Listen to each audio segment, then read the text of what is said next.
اے پیغمبر، ہم نے تم پر یہ قرآن جو وحی کے ذریعے بھیجا ہے، اس کے ذریعے ہم تمہیں ایک بہترین واقعہ سناتے ہیں، جبکہ تم اس سے پہلے اس واقعے سے بالکل بے خبر تھے۔ شروع اللہ کے نام سے جو بڑا مہربان نہایت رحم والا ہے۔ السلام علیکم ورحمۃ اللہ وبرکاتہ۔ امید کرتی ہوں آپ سب ایمان اور سلامتی کی بہترین حالتوں میں ہوں گے۔ میری اللہ سبحانہ و تعالیٰ سے دعا ہے کہ وہ آپ کو ہمیشہ اچھے حالوں میں رکھیں۔ ہم جس ٹاپک پر بات کر رہے ہیں وہ ہے حضرت یوسف علیہ السلام۔ پچھلی ویڈیو میں اس واقعے کا ایپیسوڈ نمبر 1 آپ سے شیئر کیا گیا تھا، جو آیت نمبر 1 سے لے کر آیت نمبر 29 کے خلاصے پر مشتمل تھا۔ اس ویڈیو میں ہم آگے سے انشاءاللہ کنٹینیو کریں گے، اور اس پچھلی ویڈیو کا لنک آپ کو آئی بٹن میں دے دوں گی۔ جس نے بھی وہ ویڈیو نہیں دیکھی، پہلے جا کے اس ویڈیو کو ضرور دیکھ لیجئے۔ ویڈیو کو شروع کرتے ہیں۔ اس سے پہلے اگر آپ نے میرا چینل ابھی تک سبسکرائب نہیں کیا تو پہلے میرے چینل کو سبسکرائب کر لیجئے، بیل آئیکن کو ضرور پریس کیجئے تاکہ آنے والی نوٹیفیکیشن بر وقت آپ کو مل سکے، اور اگر ویڈیو پسند آئے تو اسے لائک اور شیئر کرنا نہ بھولیں۔ اور شہر میں کچھ عورتیں یہ باتیں کرنے لگی کہ عزیز کی بیوی اپنے نوجوان غلام کو ورغلا رہی ہے، اس نوجوان کی محبت نے اسے فریفتہ کر لیا ہے۔ ہمارے خیال میں تو یقینی طور پر وہ کھلی گمراہی میں مبتلا ہے۔ چنانچہ جب اس عزیز کی بیوی نے ان عورتوں کے مکر کی یہ باتیں سنی تو اس نے پیغام بھیج کر انہیں اپنے گھر بلوا لیا، اور ان کے لیے ایک تکیوں والی نشست تیار کی، اور ان میں سے ہر ایک کے ہاتھ میں ایک چاقو دے دیا، اور یوسف سے کہا کہ ذرا باہر نکل کر ان کے سامنے آ جاؤ۔ اب جو ان عورتوں نے یوسف کو دیکھا تو انہیں حیرت انگیز حد تک حسین پایا، اور ان کے حسن سے مبہوت ہو کر اپنے ہاتھ کاٹ ڈالے، اور بول اٹھی کہ حاشا اللہ، یہ شخص کوئی انسان نہیں ہے، ایک قابل تکریم فرشتے کے سوا یہ کچھ اور ہو ہی نہیں سکتا۔ عزیز کی بیوی نے کہا، اب دیکھو، یہ ہے وہ شخص جس کے بارے میں تم نے مجھے طعنے دیے تھے۔ یہ بات واقعی سچ ہے کہ میں نے اپنا مطلب نکالنے کے لیے اس پر ڈورے ڈالے، مگر یہ بچ نکلا، اور اگر یہ میرے کہنے پر عمل نہیں کرے گا تو اسے قید ضرور کیا جائے گا، اور یہ ذلیل ہو کر رہے گا۔ یوسف نے دعا کی کہ یا رب، یہ عورتیں مجھے جس کام کی دعوت دے رہی ہیں اس کے مقابلے میں قید خانہ مجھے زیادہ پسند ہے، اور اگر تو نے مجھے ان کی چالوں سے محفوظ نہ کیا تو میرا دل بھی ان کی طرف کھنچنے لگے گا، اور جو لوگ جہالت کے کام کرتے ہیں ان میں بھی شامل ہو جاؤں گا۔ چنانچہ یوسف کے رب نے ان کی دعا قبول کی اور ان عورتوں کی چالوں سے انہیں محفوظ رکھا۔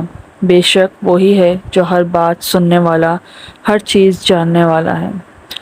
پھر ان لوگوں نے یوسف کی پاک دامنی کی بہت سی نشانیاں دیکھ لینے کے بعد بھی مناسب یہی سمجھا کہ انہیں ایک مدت تک قید خانے بھیج دیں، اور یوسف کے ساتھ 2 اور نوجوان قید خانے میں داخل ہوئے۔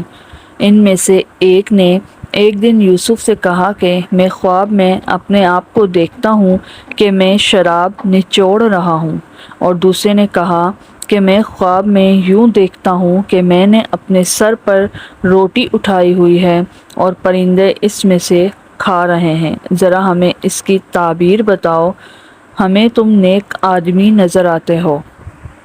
یوسف نے کہا، جو کھانا تمہیں قید خانے میں دیا جاتا ہے وہ ابھی آنے نہیں پائے گا کہ میں تمہیں اس کی حقیقت بتا دوں گا۔ یہ اس علم کا ایک حصہ ہے جو میرے پروردگار نے مجھے عطایا ہے، مگر اس سے پہلے میری ایک بات سنو۔ بات یہ ہے کہ میں نے ان لوگوں کا دین چھوڑ دیا ہے جو اللہ پر ایمان نہیں رکھتے اور جو آخرت کے منکر ہیں، اور میں نے اپنے باپ دادا ابراہیم، اسحاق اور یعقوب کے دین کی پیروی کی ہے۔ ہمیں یہ حق نہیں ہے کہ اللہ کے ساتھ کسی بھی چیز کو شریک ٹھہرائیں۔ یہ توحید کا عقیدہ ہم پر اور تمام لوگوں پر اللہ کے فضل کا حصہ ہے، لیکن اکثر لوگ اس نعمت کا شکر ادا نہیں کرتے۔ اے میرے قید خانے کے ساتھیوں، کیا بہت سے متفرق رب بہتر ہیں یا وہ ایک اللہ جس کا اقتدار سب پر چھایا ہوا ہے؟ اس کے سوا جس کی تم عبادت کرتے ہو، ان کی حقیقت چند ناموں سے زیادہ نہیں ہے جو تم نے اور تمہارے باپ داداؤں نے رکھ لیے ہیں۔ اللہ نے ان کے حق میں کوئی دلیل نہیں اتاری۔ حاکمیت اللہ کے سوا کسی کو حاصل نہیں ہے۔ اسی نے یہ حکم دیا ہے کہ اس کے سوا کسی کی عبادت نہ کرو۔ یہی سیدھا سیدھا دین ہے، لیکن اکثر لوگ نہیں جانتے۔ اے میرے قید خانے کے ساتھیوں، اب اپنے خوابوں کی تعبیر سنو۔ تم میں سے ایک کا معاملہ تو یہ ہے کہ وہ قید سے آزاد ہو کر اپنے آقا کو شراب پلائے گا، رہا دوسرا تو اسے سولی دی جائے گی، جس کے نتیجے میں پرندے اس کے سر کو نوچ کر کھائیں گے۔ جس معاملے میں تم پوچھ رہے تھے، اس کا فیصلہ اسی طرح ہو چکا ہے۔ اور ان دونوں میں سے جس کے بارے میں ان کا گمان تھا کہ وہ رہا ہو جائے گا، اس سے یوسف نے کہا کہ اپنے آقا سے میرا بھی تذکرہ کر دینا۔ پھر ہوا یہ کہ شیطان نے اس کو یہ بات بھلا دی کہ وہ اپنے آقا سے یوسف کا تذکرہ کرتا۔ چنانچہ وہ کئی برس قید خانے میں قید رہے۔ اور چند سالوں بعد مصر کے بادشاہ نے اپنے درباریوں سے کہا کہ میں خواب میں کیا دیکھتا ہوں کہ 7 موٹی تازی گائیں ہیں جنہیں 7 دبلی پتلی گائیں کھا رہی ہیں، نیز 7 خوشے ہرے بھرے ہیں اور 7 اور ہیں جو سوکھے ہوئے ہیں۔ اے درباریوں، اگر تم خواب کی تعبیر دے سکتے ہو تو میرے اس خواب کا مطلب بتاؤ۔ انہوں نے کہا، یہ پریشان قسم کے خیالات معلوم ہوتے ہیں اور ہم خوابوں کی تعبیر کے علم سے واقف بھی نہیں۔ ان 2 قیدیوں میں سے جو رہا کیا گیا تھا، اسے ایک لمبے عرصے کے بعد یوسف کی بات یاد آئی تھی۔ اس نے کہا کہ میں آپ کو اس خواب کی تعبیر بتائے دیتا ہوں، بس مجھے یوسف کے پاس قید خانے بھیج دیجیے۔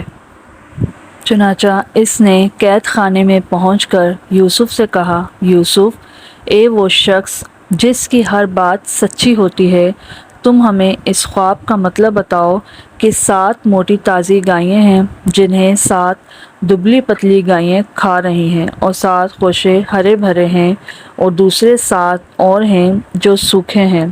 شاید میں لوگوں کے پاس واپس جاؤں اور انہیں خواب کی تعبیر بتاؤں تاکہ وہ بھی حقیقت جان لیں۔